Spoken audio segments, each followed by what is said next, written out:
Repeat. Mazda サードネハット、そう、スノーです。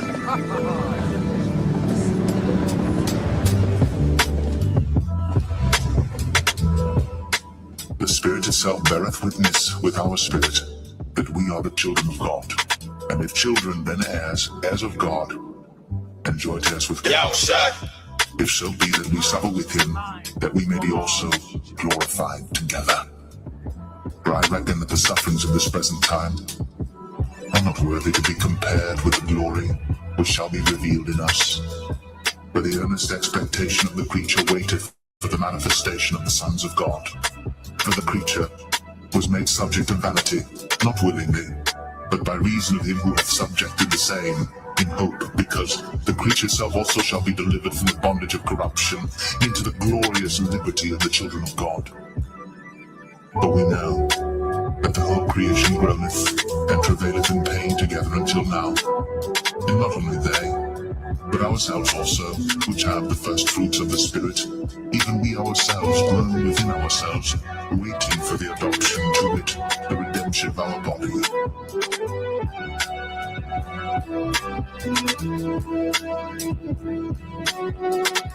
I will declare the decree.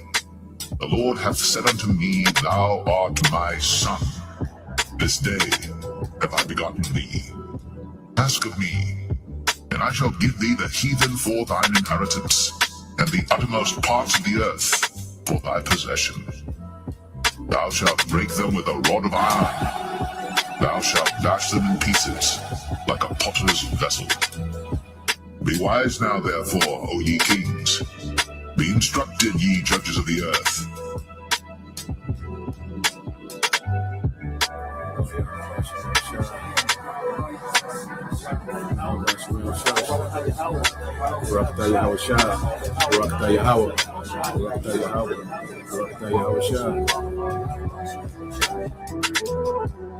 Repeat. Mazda サードネハット、そう、スノーです。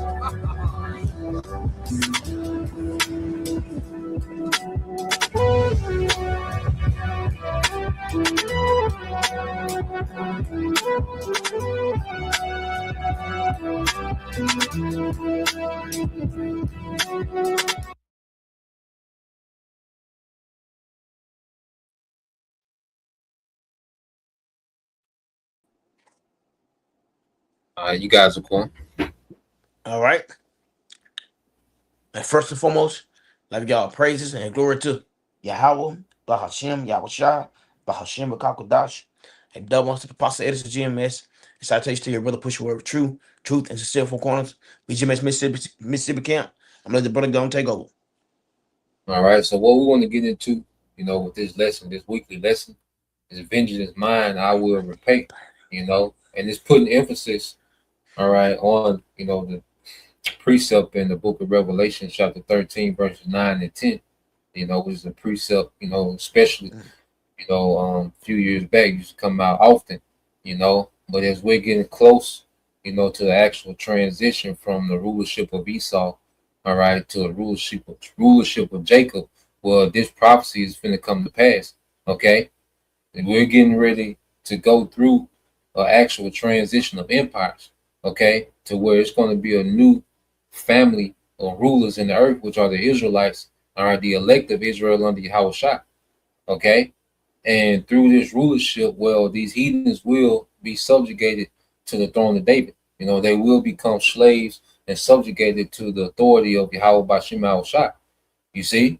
So what we're going through now is a major transition in the earth, and everything that Esau even is doing, is to try to keep himself in power, okay?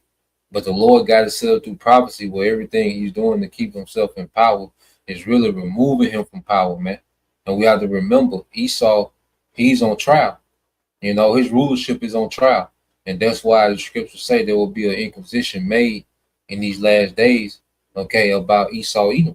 As he's been revealed, to be Esau, he's been revealed to be the wicked, all right, the devil that the Bible speaks of.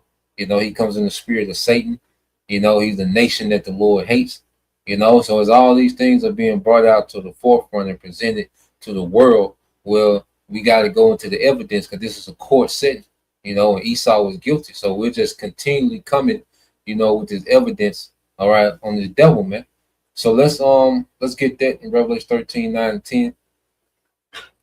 And we got a couple videos we want to get into as well. What you got, bro?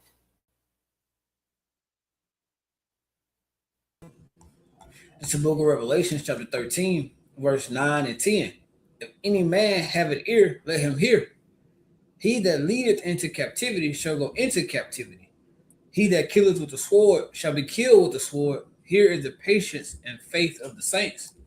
Yeah, when you go into their precept, the first thing it says, he that have ear, let him hear.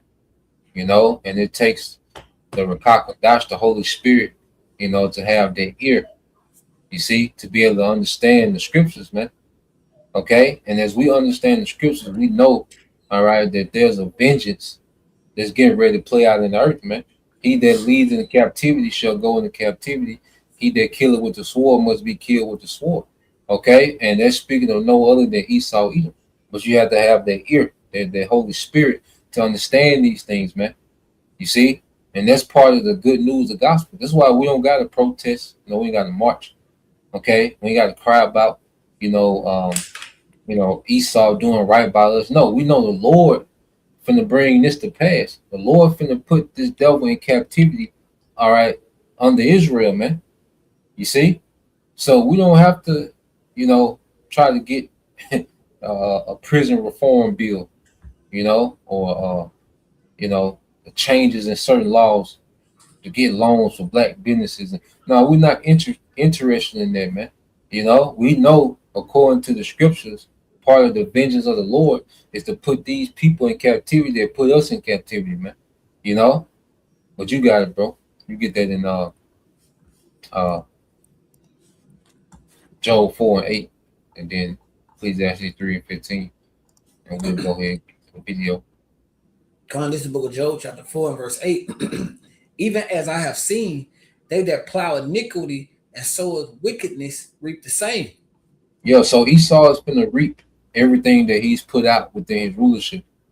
And you look how this man did us as a people. It was a very unjust, all right, captivity, man. He took it too far, because the Lord gave us into his hand, as a punishment to us, man. Okay, but the devil, he was very unjust in how he handled us as a people, man. Okay, because it was already a harsh captivity. We were removed far from our land.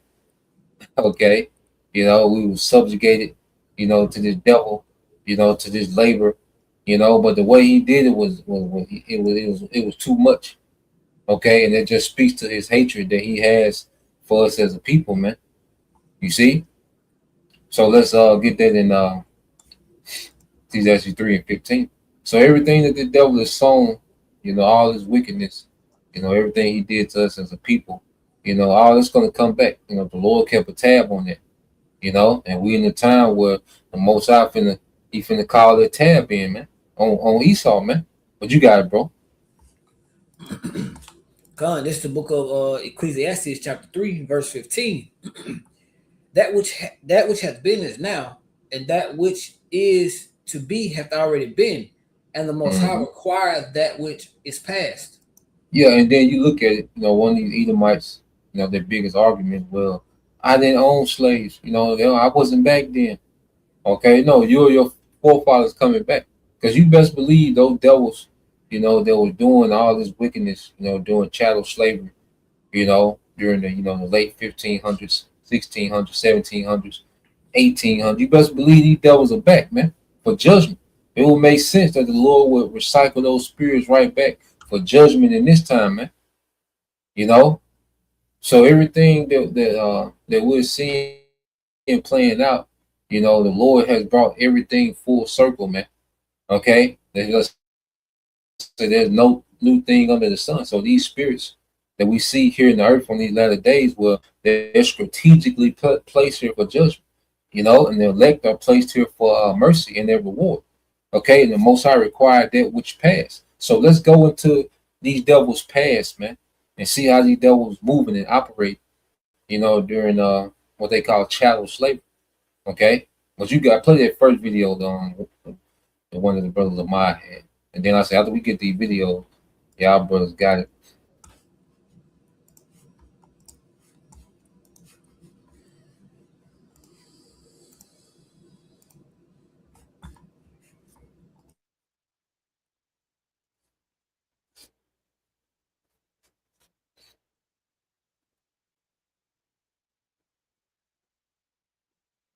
Welcome to the History and Focus channel. Be sure to subscribe so you don't miss more Is it videos. pulling? What would you do if you discovered that the worst punishments inflicted on enslaved people in the United States were legalized in written code, defended in courts, and practiced with total impunity for 2 entire centuries? Forget what school textbooks told you. The reality was built with branding irons, rope, and forced silence. Here are the 14 most brutal punishments of American slavery. Punishment number 1, the forced treadmill. Labor that served no purpose beyond deliberate suffering. Enslaved people were forced to walk continuously on a mechanical treadmill powered by the weight of their own bodies. It did not grind grain, it did not move water, it served no productive function whatsoever. It was pure punishment, designed to exhaust and humiliate at the same time. The pace was controlled from the outside, the pain from within. The pace of the treadmill was regulated externally by the torturer, not by the legs of the victim. Any stumble sent the shins and ankles crashing against the steps in constant. Before Jobber, we were making less than $200,000 a year, and after Jobber, rotation. The wounds opened. The process started again. There was no pause to heal. The treadmill restarted the next day with the same injured legs, the same weight, the same relentless rhythm that did not accept hesitation as an answer. The forced treadmill was not improvised. It was technology imported from 19th century British prisons that arrived at American plantations as a refined instrument of control. Owners who wanted to punish without leaving visible marks on the back found in the treadmill an elegant solution. The body destroyed itself from the inside, slowly, far from the eyes of anyone who was not supposed to see what was happening. In British prisons, the stepping mill required up to 8 hours of forced walking per day, the equivalent of climbing over 10,000 feet of altitude in a single day. For enslaved people on plantations, the duration was determined by the anger of the master, not by any written regulation. The difference between 1 day and 2 days on the treadmill could mean the difference between walking normally and never walking correctly again. The worst detail about the treadmill: nobody needed to strike a blow to apply this punishment. The torturer stood to the side, watching calmly. The enslaved person's own body performed the work of destruction, hour after hour, until the legs simply would not obey anymore. That was the most calculated cruelty of all. It turned the victim into their own executioner. The system could not have been more efficient. Punishment number 2, the iron contraptions. An industry built specifically to torture human beings.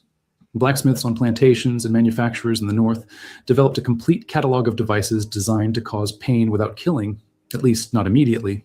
The creativity invested in these devices was inversely proportional to the humanity of those who ordered and promptly paid for them. Spiked collars were among the most common devices in the American South.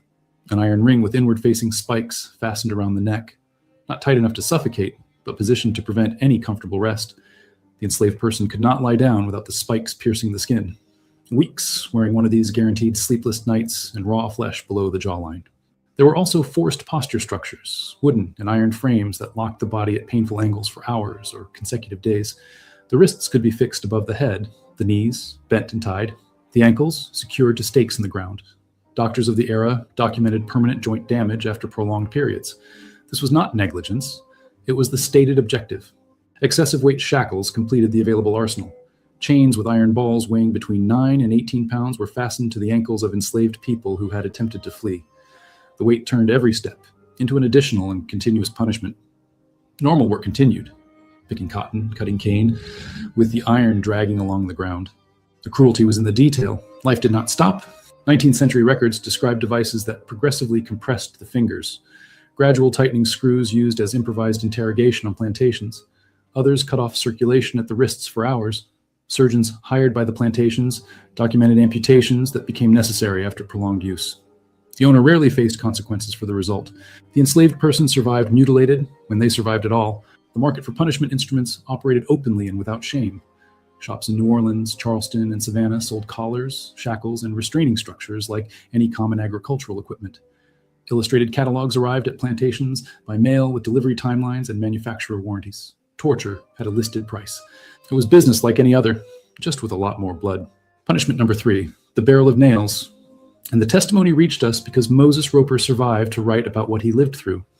Roper was born in 1815, the son of an enslaved woman and her own master, and spent his childhood being resold from plantation to plantation across South Carolina and Georgia. In 1838, he published in London a narrative that described with precision the instruments used against him. The device was simple in construction and absolutely calculated in the horror it caused. Nails were hammered from the outside of a large barrel with the points facing inward. The enslaved person was shoved into the barrel.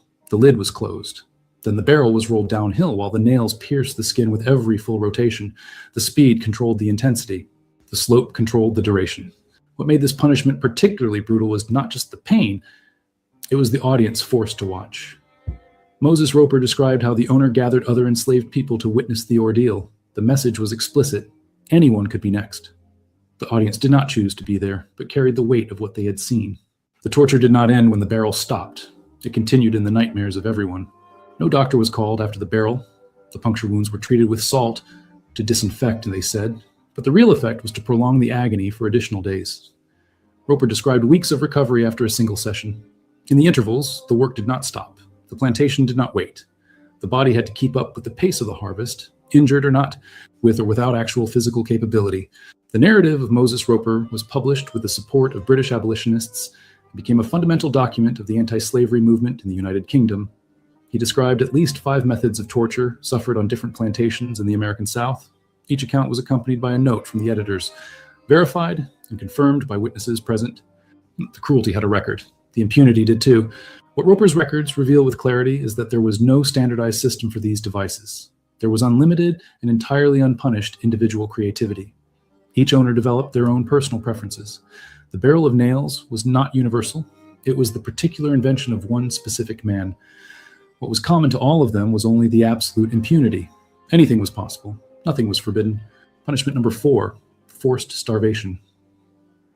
Depriving food was a punishment as common as the whip in the American South.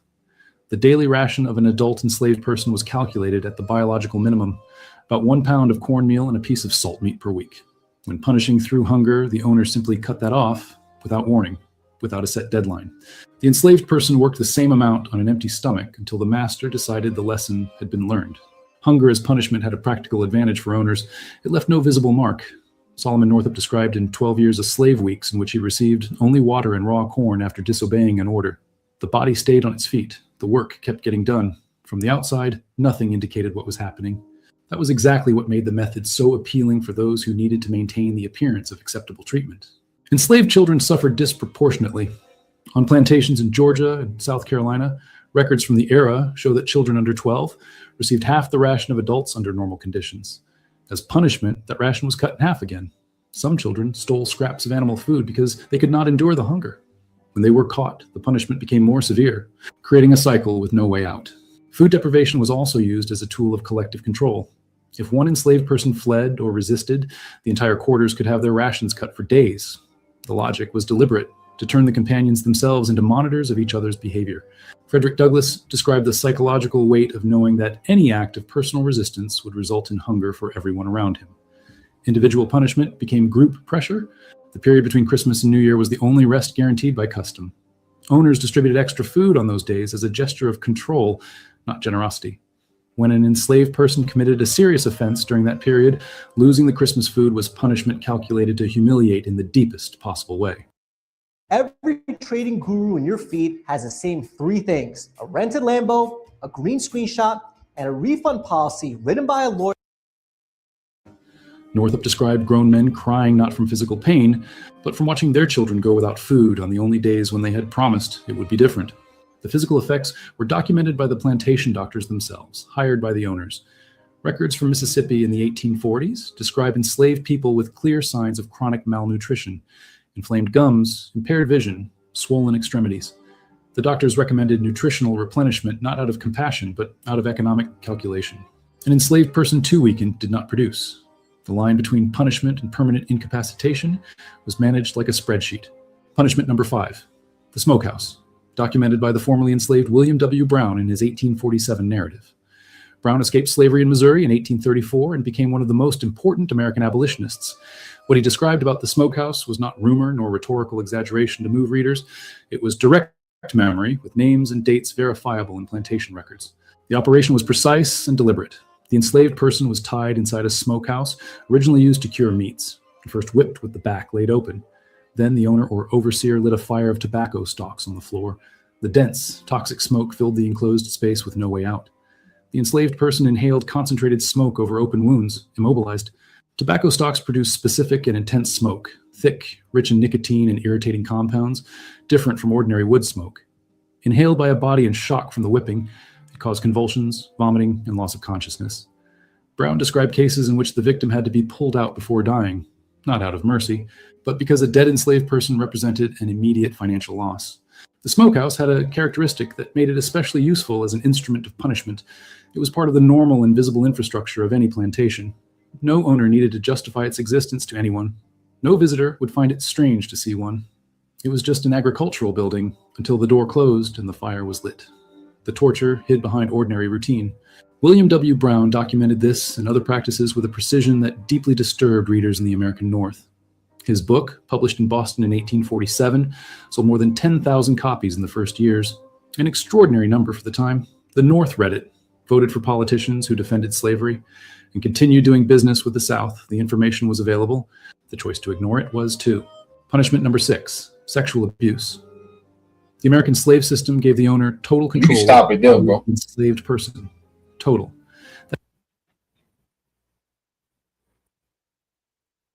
And if you don't mind, bro, go ahead and put the link. Put that link to the video in the chat box. Shop. But y'all brothers got it. But you just see, you just see. Then there's just a few things, and even this video, it's like another, 18, 20 minutes, of just more, torture tactics of the devil, So, y'all brothers, a few sisters can watch the rest of that, if y'all interested in that. But yeah, whatever y'all brothers got. Yeah, I got one real quick, bro. Whatever brothers got some. Isaiah 14. Oh, you got it, bro.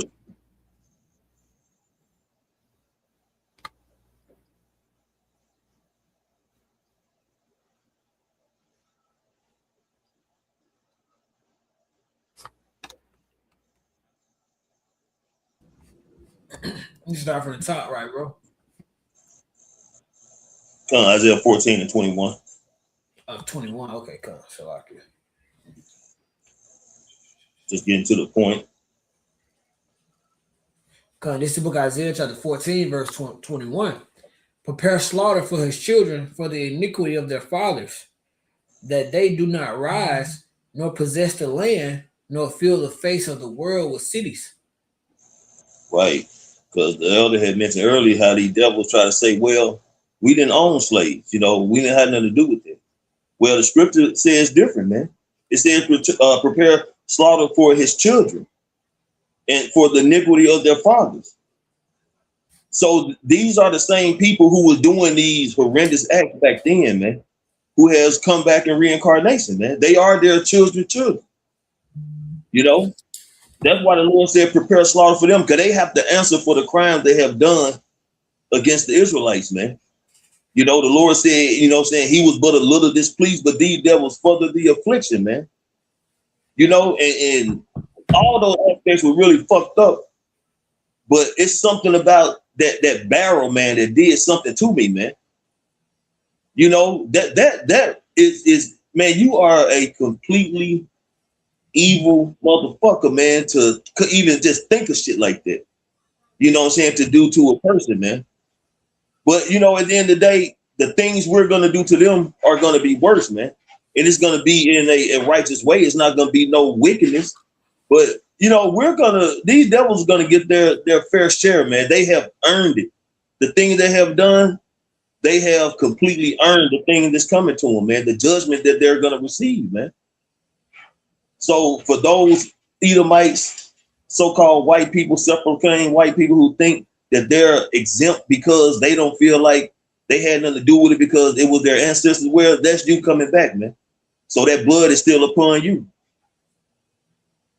That's all I got, bro.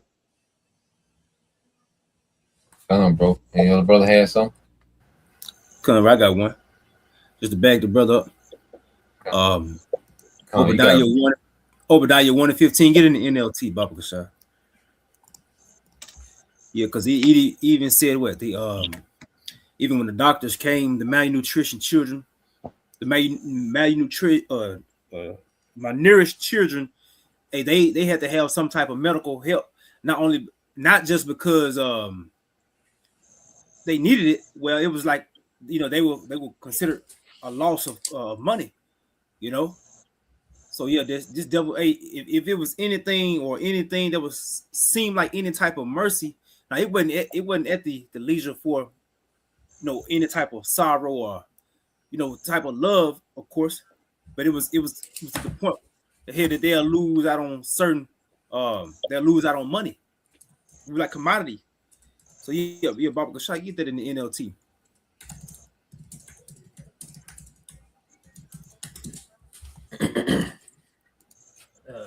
Okay, I thought I was on mute. This is book of Obadiah, chapter 1, verse 15. The day is near when I, the Lord, Yahweh Bahashim Yahushua, will judge all godless nations. And this is also in NLT, Salakia.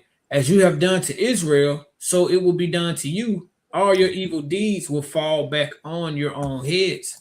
You're backing up that the Revelation also, how they're gonna go into captivity. The Lord is not pleased with these heathens, man. What they've done to us.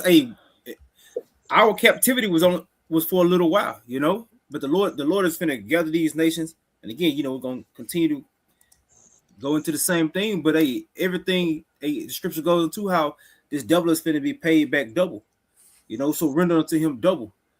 The things, the timing, because we've been in captivity about 500 years under this damn devil, man. Just here in this revised kingdom. So the Lord is finna pay this devil back. And then the thing about it is, the Lord is finna slow time up. So this finna be a slow captivity, a slow punishment for this devil, man. And again, that wicked, the fact that you can come up with certain devices of torture, man.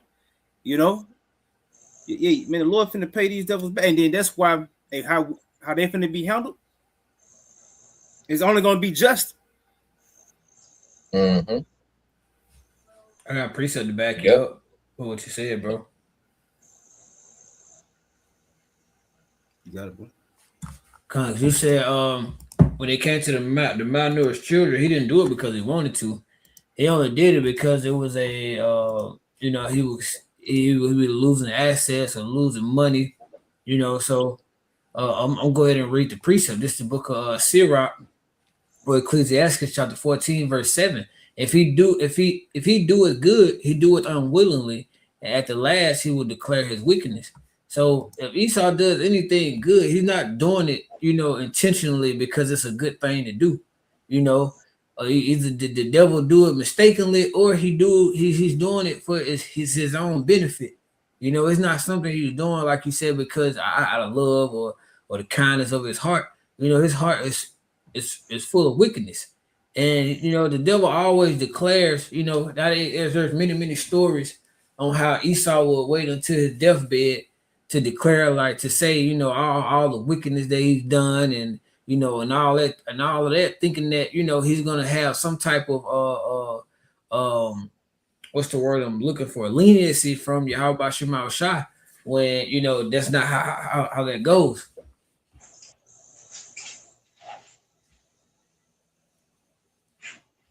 Bro. Taj, want you add something before we get to your next video? Yeah, let me give me the Jeremiah 30 and 16.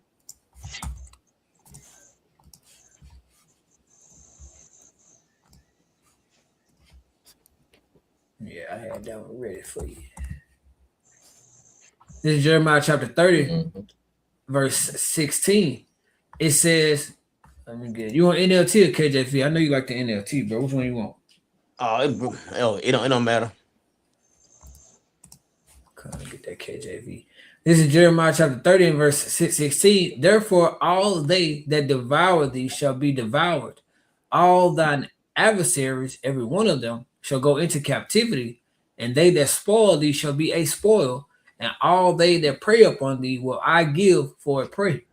I can like the brother Preacher Lamar said, man, you know, that wheelbarrow, that man, I look at that wheelbarrow, that pissed me off too though. To come up with some shit like that. Now who the fuck would think up some shit like that though? That's how evil these people are, man. But guess what? Esau going to captivity, and he gonna have his partners that he made a deal with. They gonna go in captivity too though. So Esau gonna get exactly what he deserved, man. But that's like you say, bro. That pissed me off too. Push him on a wheelbarrow and roll him down the hill, and you get with them nails, man. That's an evil ass dude, man. That's why Lord gonna that's why Lord gonna do to him, man. It can be justice. It can be fair to us keep Esau teeth down his throat. All right, but that's all I got, bro. Come, bro. So we're gonna get these next two quick videos, you know, and then I know brothers got on the comment board we'll get as well. And we start getting these last few scriptures. But yeah, man, this devil. And then it shows you that it was just pure hatred because he didn't even care that he was losing money, that he was destroying assets, he was wasting labor.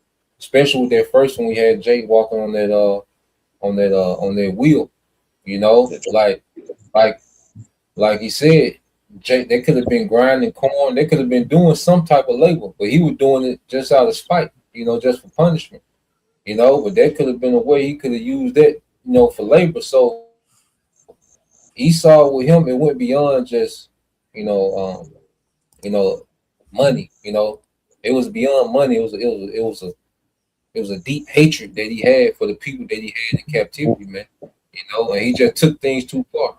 You know, but yeah, you got it, bro. You play it, whatever video, one of the videos you got, we'll play them back to back. And if I may, like you say, he took it too far. You know, I got another video going into that. Esau was book breaking. You know, I know we probably not get a chance to play that one, so I'm gonna put it in the chat if that's okay. Yeah, you'll put that in the chat. Just play them next two, and then we'll come. Between 1830 and 1850, approximately 100,000 Native Americans were forced to abandon their ancestral homelands in the southeastern United States and relocate to Indian Territory in present-day Oklahoma. The relocation, known as the Trail of Tears, was a result of the Indian Removal Act of 1830, signed into law by President Andrew Jackson. The Cherokee Nation challenged the act in court, but their efforts were unsuccessful. As a result, the Cherokee and other tribes were forcibly removed from their homes and marched westward on foot, with thousands dying from disease, hunger, and exposure along the way. The Trail of Tears was a devastating and tragic event in American history, forever altering the lives of Native American tribes and their descendants. Today, it serves as a reminder of the destructive effects of forced assimilation on indigenous people. Attention retirees, if you're willing to be at your computer from 9 a.m. to 10:45 a.m.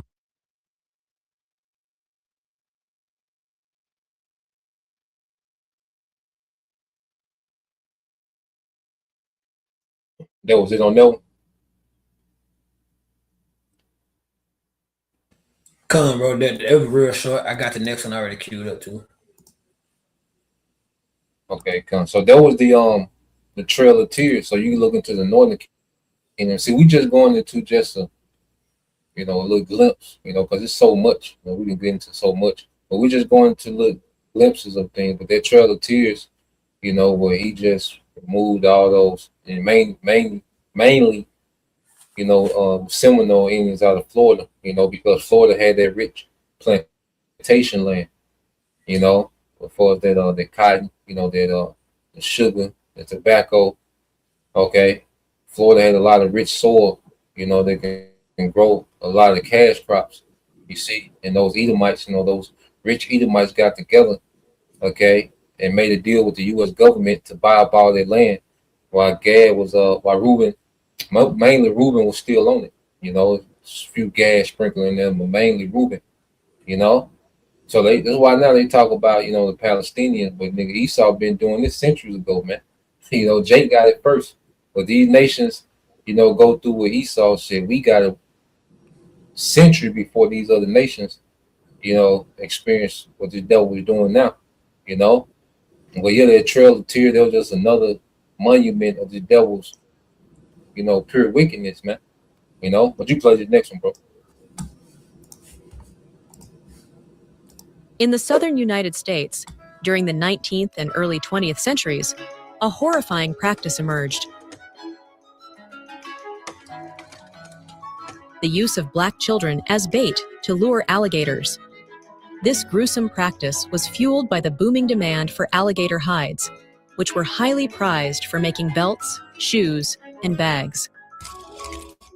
Historical records suggest that the practice began in the late 19th century as alligator hunting became more widespread. Hunters, desperate to increase their catch, may have experimented with various methods, including using children as bait. The belief that children were less likely to be harmed by alligators might have fueled this horrific logic. While the exact number of incidents is unknown, newspaper articles and historical accounts provide evidence of its occurrence. For example, the Washington Times reported in 1908 that 2 black children were used as bait to lure alligators out of their winter quarters at the New York Zoological Gardens. The practice was often advertised in newspapers and other media, sometimes with racist overtones. Some accounts suggest that it was even seen as a form of entertainment, with spectators gathering to watch the hunts.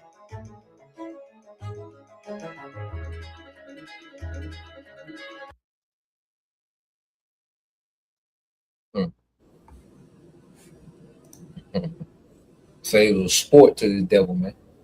And that was just the PG-13 version, man. Esau was doing that out of spite, man. It was a way for him to, enjoy, the death of Jake's children. Because there's one thing, even going back to Herod, that's just Esau's spirit, especially going into those sons, because it was all the Jake boys he was using, for the gator bait. That's in their spirit, man. Even going back to Egypt, they did that in Egypt. You see, and what did Egypt put out a decree to kill all the Hebrew boys, man? So this just Esau's spirit, and even going back to Egypt, dealing with Ham, to control the population of Hebrew boys. So that was a way for him to, hunt for gators, for the sake of, the money from the skin. Okay, but then also a way of population control with the Hebrew boys, man. You see, so this devil has a lot that he has to pay for, because on the flip side, it shows you that the Lord was pissed with us, man. To give us to this nigga. You see, but then Esau, he got carried away with the captivity. That's why real quick, get Zechariah 1:14, and then whatever y'all brothers had. Just real quick, Zechariah 1:14.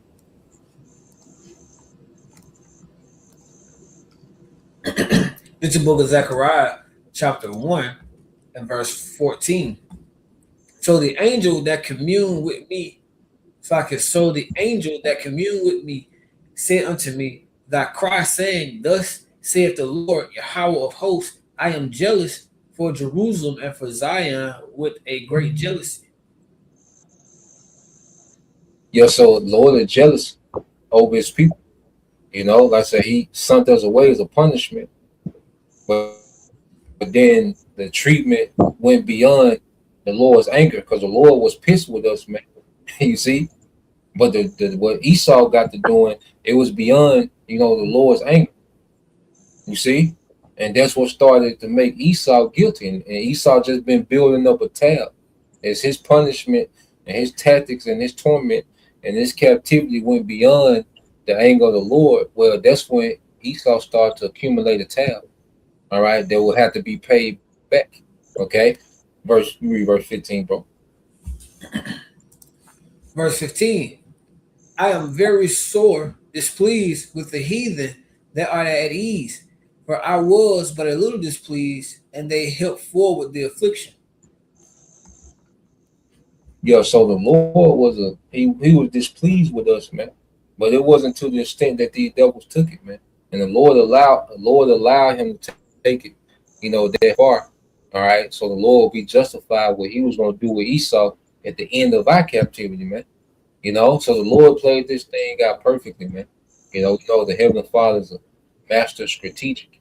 Okay. So now Esau has a tab, okay, that has to be paid.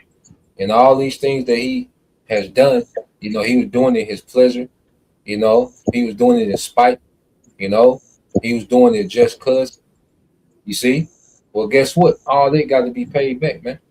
You know, there was a tab for that. And see, this is why we see this third world war, okay, accumulate and escalate, okay, because we know at the end of this war, Esau goes in captivity, man. You know, but that's all I had, bro. Whatever y'all brothers got. I got 3 real quick. If brother can give me James chapter 2, verse 13. And then from there you can go to Psalms 137, verses 8 and 9. You said 2 and 13? Come. This is the book of James, chapter 2, verse 13. For he shall have judgment without mercy that have showed no mercy, and mercy rejoice against judgment. Right. So this devil has had no mercy in the monstrous things he have done to the nation of Israel when he had them in captivity, man. Until this day. You know, it's still going on. They're more, you know, secretive, so to speak, with it, a little more slick with it, but they're still doing the same thing. And then they'll be justified when they are caught, you know. But the Lord is going to have a unadulterated judgment to come on these devils, man. You know, complete, pure judgment is going to meet these devils at the door soon, man. Very soon. Yep. Come on, bro. You can get Psalms 137, verses 8 and 9, and that'll be it for me.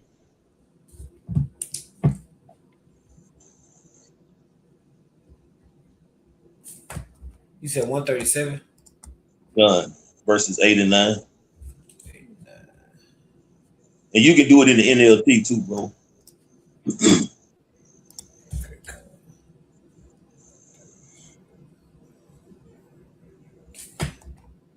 This is the book of Psalms, chapter 137, verse 8 and 9 in the NLT. O Babylon, you will be destroyed. Happy is the one who pays you back for what you have done to us. Happy is the one who takes your babies and smashes them against the rocks. So we're going to get our lick backs, you know what I'm saying? This devil, the brother had brought out, you know, using our children for gator bait, you know, cutting the children out the bellies of their mothers, you know, and the list goes on and on.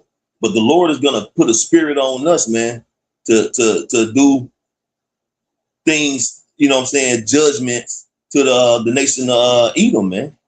Like I said, happy is he who smashed your babies against the rocks, man. You know, that's going to be a joyous moment, man. And we're not going to feel bad about it. And the Lord is going to put that spirit on us to not feel bad about it, man. Because the things this devil has done since the Renaissance, man, just bringing it back to the Renaissance, has been just completely unmerciful, man. Like I say, he kept taking it further and further, man. You know, the mind that he used to come up with these particular brutal punishments, man, is just, you know, Satan using his tool, man, which is the so-called white man. And they continue to go further and further, just like they're doing today, man. Nothing has changed with this devil, just a different time. Same donkey, different salad. You know, he's steady conjuring up and figuring out ways to pretty much destroy, man. But now his own people are just casualties of war, man. Because the whole objective is still to destroy the nation of Israel. But this devil, his sins are being reported, and the Lord is seeing what's going on, man. And as the scripture goes into, he's going to receive his just due. Okay? He's going to get what's coming to him. And we're hastening that day, man. Because what you go into the scripture said, because thou hast not hated blood, blood shall pursue thee. So bloodshed is coming to this devil, man. Very soon. He's going to get his judgment. That's all I got, bro. Come on, bro. And then brother had something? I got about two real quick. Just to back up the brother. Also going into that payback. So Papa Kashai, we get 2 Thessalonians 1:6. And get that word recompense also.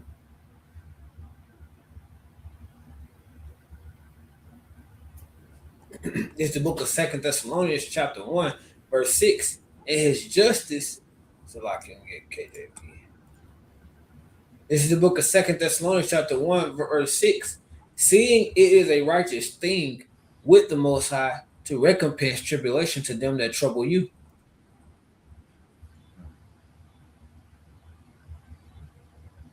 You want me to go ahead and get it, or you have something you want to say first, bro? Yeah, you got it. You go. Just go ahead and get that word real quick. Because this is that word recompense in the Greek. Strong's G 467. Antipodidomi. Antipodidomi. All right, outline of biblical usage. It says, in a good sense, to repay, to requite; in a bad sense, penalty and vengeance. Yep. So we got the repayment for everything that he's finna do. You know, that vengeance, and it's finna be a bad sense for Esau. You know, hey, because hey, how he dealt treacherously. You know, with our people, man. You know, hey, and then here it is. Hey, man, this devil, he been on us since the birthright, which we know that the devil is this hatred. This hatred, it started in the womb, man. You know, that battle started in the womb, man. You know, so ultimately is our prophecy, man. Yahweh Shem Yahushua used this devil to basically to put himself in this bad position to where at the end of the day what got to be done about Esau. That's it really ain't nothing to question, because we know the answer. What got to be done with Esau? We understand. Hey, Baba Kashai, get Obadiah real quick. Obadiah 1:18, 16, 17 and 18. Baba Kashai.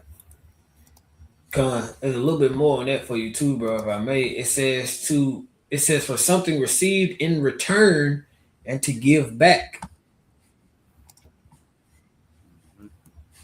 And before you get Obadiah, go to Isaiah 14, Baba Kashai, and get 2 and 3.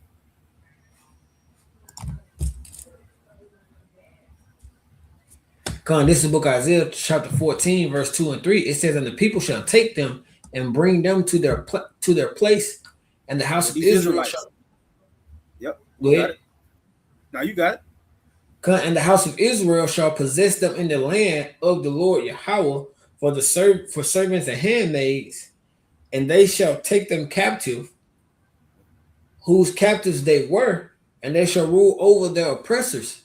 Verse 3.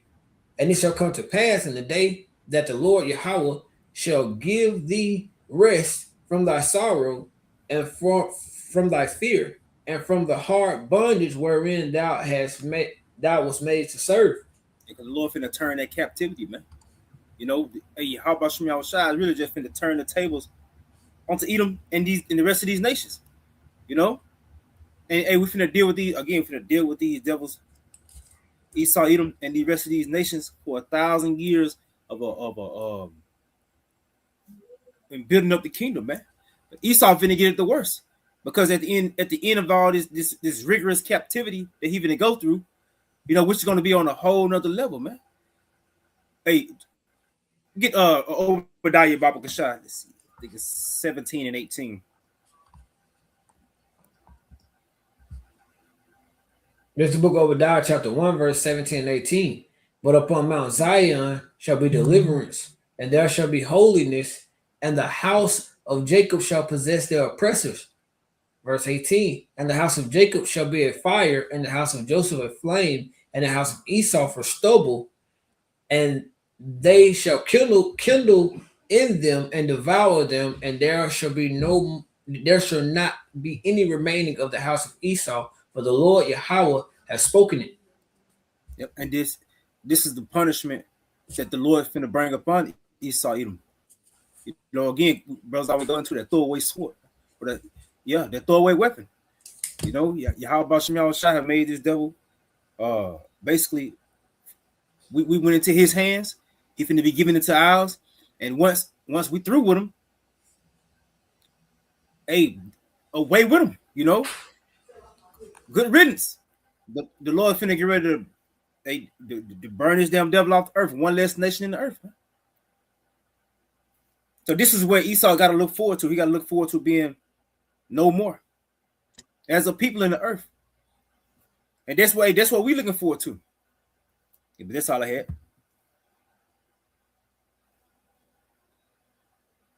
Bro, Tazo, you had something to close out on? Yeah, let me get the Zigga 35. Started one in the NLT, all the way down to 6. I would to 7. I mean to 6. 6. You said Ezekiel 35, 1 through 7? Yeah, well, 1 through 6 really. Stop at 7. Don't do don't read 7, I mean. Come. This is the book of Ezekiel, chapter 35, starting at verse 1. It says, again, a message came to me from the Lord Yahweh. Son of man, turn and face Mount Seir and prophesy against his people. It's like and Mount Seir is another name for Edom. All right. Now go ahead, bro. Verse 3. Give them this message from the servant Lord Yahweh. I am your enemy, O Mount Seir. I will rise so I will raise my fist against you and destroy you completely. I will demolish your cities. See, so the Lord gonna deal with you, man. All right, like the brother already in the Obadiah. Well, Obadiah 18, I think, talking about how the Lord gonna get rid of you. All right, the Lord gonna completely get rid of you Edomites, man. But go ahead, bro.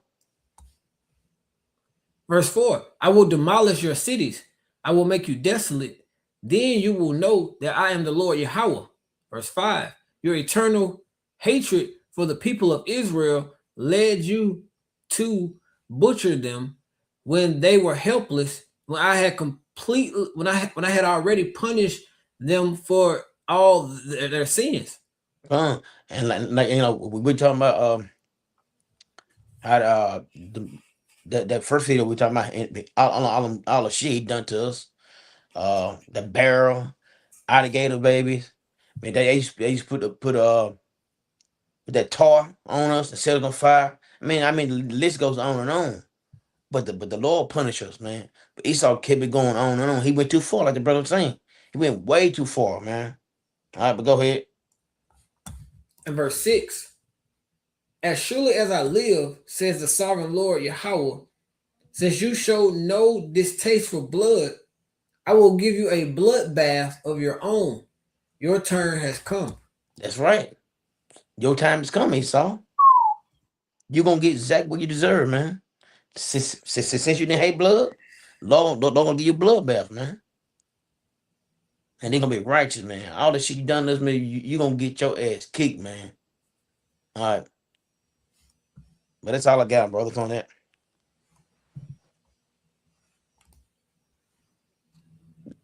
That's it. Well. Bro. And the point was made. All right. We just wanted to go into these things, all right, on this lesson, because we come into that time. The Lord is bringing everything full circle. We was given into Esau's hand. We was punished. You see what this captivity did. Matter of fact, real quick, let's close on Psalms 119 and 71. Bring full circle. Because I said the devil, had us in captivity, but see, everything worked for the good for the elect, because this captivity, you know, it taught us to appreciate righteousness, man. You know, it's teaching an elect, a remnant, to appreciate righteousness, man. You know, see, this captivity brought it refined the elect. You know, this captivity had to happen to perfect the elect, because just as Yahweh was made perfect through suffering, we had to be made perfect through suffering, man. You know, so this captivity was necessary, you know, for the elect to be refined, you know, for Esau, all right, to be found guilty of doing too much, all right, and for the Lord to punish 2/3 one more time, you know. So everything, you know, working perfectly according to the Lord's righteous will. So yeah, let's get there. In Psalms 119:71. God, this is the book of Psalms, chapter 119, verse 71. You KJV, right, bro? You read NLT. You read NLT. Okay. Switch it back. This is Psalms chapter 119, verse 71 in the NLT. It says, "My suffering was good for me, for it taught me to pay attention to your decrees." Yeah, so just as Yahweh was perfected, you know, through suffering, you know, we during this last captivity are being perfected, you know, and we're being refined. So, you know, this captivity had its purpose. All right. Like I say, the devil, you know, he played his part, you know, and then like I said, he went too far, he did too much, and there's a punishment for that on the back end for him, you know, but there's a reward for the elect.